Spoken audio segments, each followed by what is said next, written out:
խորհրդարանական ընդդիմությանը դե լեգիտիմացնում է, բայց ես տեսա նաև գնահատականներ խորհրդարանի ընդհանուր մասին, Հայաստանի Հանրապետության քաղաքացիների մեծամասնությունը իր վստահության քվեն տվել է քաղաքացիական պայմանագիր կուսակցությանը, ձևավորված է խորհրդարան, կենտրոնական ընտրական հանձնաժողովը,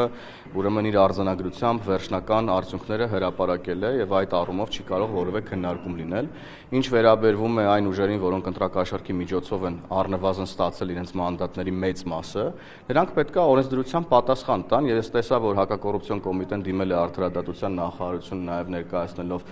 շատ խոսուն փաստեր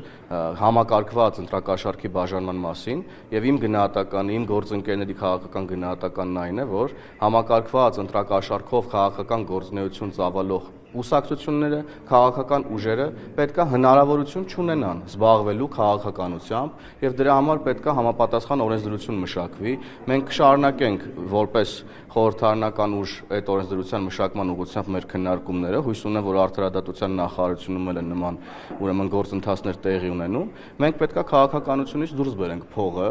եւ չի կարող Հայաստանի Հանրապետությունում լինի մի քաղաքական ուժ, որի միակ ուրեմն հենարանը փողն է,